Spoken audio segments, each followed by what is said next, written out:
Top quality और consistent performance के लिए सिर्फ सिल्वर पंप नाम याद रखना।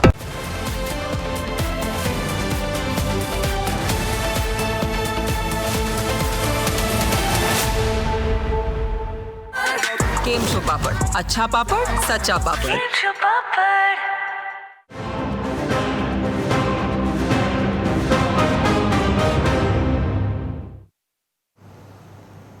આજકાલ લોકોનો અહમ જલ્દી ગવાઈ જાય છે. નાની નાની વાતમાં લોકો લડવા લાગે છે અને તેનું પરિણામ ખૂબ જ ખરાબ આવે છે. અને એકવાર ઘટના બની ગયા પછી પછતાવો થાય તો પણ કંઈ કરી શકાતું નથી. ગાંધીનગરને અડીને આવેલા મોટા ચિલોડામાં પણ બે જૂથ વચ્ચે અથડામણ થઈ.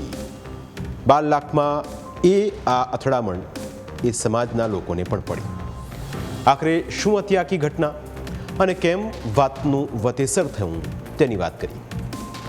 25 જાન્યુઆરીના રોજ ગાંધીનગરના મોટા ચિલોડા ગામમાં 3 થી 4 સમાજના લગ્ન હતા. બપોરના ગાળામાં પાટીદાર સમાજના યુવાનનો વરઘોડો નીકળવાનો હતો. આ દરમિયાન પાટીદાર સમાજને કેટલાક યુવાનોને વરઘોડાના રસ્તામાં નડતરરૂપ થવા માટે ગાડી હટાવવા માટે ઠાકોર સમાજના લોકોને જણાવ્યું. તેમ છતાંય ઠાકોર સમાજના લોકોએ ગાડી હટાવી ન હતી, જેથી પાટીદાર યુવાનો કાર પાસે ગયા. તે વખતે કારની અંદર ઠાકોર સમાજની મહિલા બાળકને સ્તનપાન કરાવતી હતી, જેથી મહિલાએ આ મામલે પાટીદાર સમાજના લોકોને કહ્યું કે બાળકને સ્તનપાન કરાવ્યા બાદ ગાડી હટાવી લઈશું. પરંતુ એવો આરોપ છે કે પાટીદાર સમાજના યુવાનો મહિલાની વાત સાંભળ્યા વિના જ બેફામ બોલવા લાગ્યા. એટલું જ નહીં, મહિલાને અપશબ્દો બોલવાનું શરૂ કરીને તેની છેડતી પણ કરવામાં આવી હતી. આ બાબતે ઠાકોર સમાજના લોકોને જાણ થતાં તેમણે આ બાબતે વિરોધ કર્યો, જેથી તેમણે પણ મારવામાં આવ્યો હતો. ત્યારબાદ મોટા ચિલોડા અને આસપાસના ગામોના ઠાકોર સમાજના લોકો પણ દોડી આવ્યા અને ત્યાર પછી મોટા પાયે તોડફોડ કરવામાં આવી. જે લોકોએ મહિલા સાથે દુર્વ્યવહાર કર્યો હતો તે લોકોના ઘરે તોડફોડ કરવામાં આવી હતી. તોડફોડના દ્રશ્યો જ કહી આપે છે કે એક નજીવી બાબતમાં કેટલું મોટું તોફાન મચી ગયું. આરોપ છે કે 60 થી 70 જેટલી બાઇક લઈને ટોળું ધસી આવ્યું. આ ટોળાએ પાટીદાર સમાજના 3 યુવાનોના ઘરને ટાર્ગેટ કરીને નુકસાન પહોંચાડ્યું. આ ઉપરાંત પાટીદાર સમાજના 3 થી 4 લોકોને ઈજા પહોંચાડી, જેમને સારવાર માટે હોસ્પિટલમાં લઈ જવાયા છે. એક ગાડી ઉભેલી હતી. ગાડીની અંદર એક લેડીઝ ફીડિંગ કરતી હતી એની નાની બચ્ચીની. આ ફીડિંગ દરમિયાન કોઈ જાન નીકળી હતી અને ગાડી હટાવવા માટે કોઈ 3 લોકો સાથે બોલાચાલી થઈ હતી. 3 લોકો એની ઉપર ખરાબ વર્તન કર્યા અને પછી ગુના દાખલ થઈ.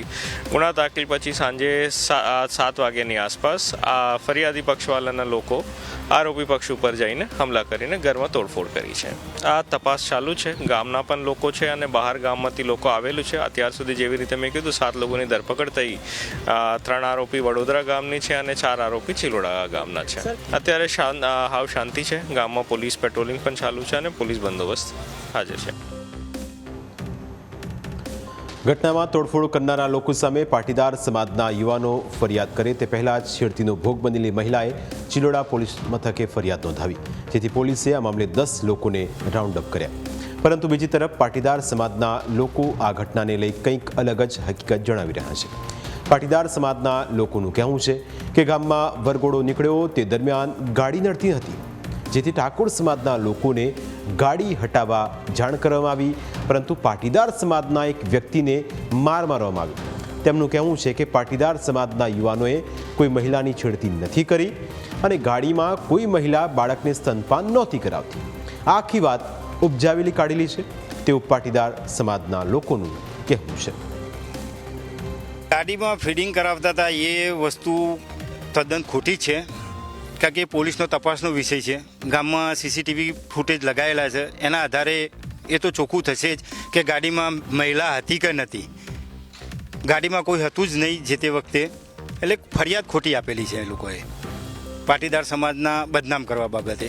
આપણે પાટીદાર સમાજના પણ 2 થી 3 યુવકો જે વડીલો જે છે કે યુવકો છે તેમને પણ મારવામાં આવે છે, તેમને પણ ઈજાગ્રસ્ત થયા છે, તેઓને પણ દાખલ કરાયા છે. કેવા પ્રકારનો માર વગર શું કહેશો?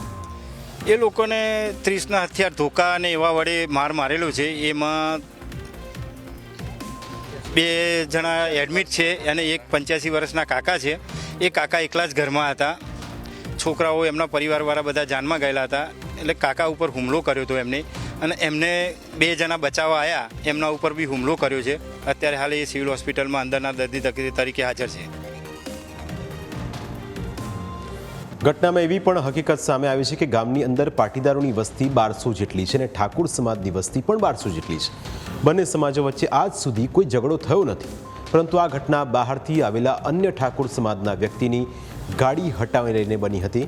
ઘટનામાં ઠાકોર સમાજના યુવાનો સામે રાયોટિંગનો ગુનો દાખલ કરીને 7 લોકોને રાઉન્ડ અપ કરાયા. જોકે હાલ ગામની અંદર શાંતિનો માહોલ છે, પરંતુ પાટીદાર સમાજના યુવકોનું કહેવું છે કે ગામની અંદર ખૂબ જ ડરનો માહોલ ઊભો કરાયો હતો. એ મકાનનું તોડફોડ થયું છે એમાં ટાર્ગેટ કરીને કે ભાઈ જે લોકોનું એમને નામ લખાયું હતું, અને એમાં એવું હતું કે જે બહારના તોડફોડ કરવા આવ્યા એ લોકો, આ જે ઘરના લોકો હતા એમને તો કોઈ જાણતા જ નહોતા, પણ અહીંયાના લોકલ માણસોએ એમના ઘર બતાવીને એમના ઘરનું જે 3 જણનું નામ લખ્યું છે એ 3 ઘરના ઘર ઉપર જ ટાર્ગેટ કર્યો છે. અને છેલ્લે એટલે સુધી પણ બોલાચાલી થઈ હતી કે એમને છરા મારી અને એમના મર્ડર કરી દેવાના છે, અને એમને પતાવી દેવાના છે, અને એમને પૂરા કરી દેવાના છે, પણ કે કોઈ પણ સંજોગોમાં એમને છોડવાના નથી. આવી બધી ઉગ્ર બોલાચાલીઓ પણ ચાલી ખાસી વખતે. પછી એમને પોલિટિકલી દાવપેચ કર્યા, અને છતાં અમારા જે 85 વર્ષના દાદા હતા, 85 વર્ષના દાદાને એટલા માર્યા છે કે જેની કોઈ કલ્પના ના કરી શકાય, કે દાદાને તો કોઈ ખબર જ નથી. મુદ્દો જે પણ હોય, પરંતુ નાની નાની વાતમાં જ્યારે 2 સમાજના લોકો સામસામે આવી જાય તો તેનું પરિણામ કેટલું ખરાબ આવે તે આપણે જોયું. એટલે ગુસ્સામાં આવીને કોઈ પણ એક્શન લેતા પહેલાં વિચારવું જોઈએ, નહીં તો નાની લાગતી વાત પણ ક્યારેક ખૂબ મોટી થઈ જતી હોય છે. આપણે આશા રાખીએ કે બંને સમાજ ગામની અંદર સમથી રહે અને આવા વિવાદોને ભૂલીને આગળ વધે. પ્રાઇમ 9માં સમય થયો છે બ્રેકનો. બ્રેક બાદ અન્ય મુદ્દા વિશે વાત.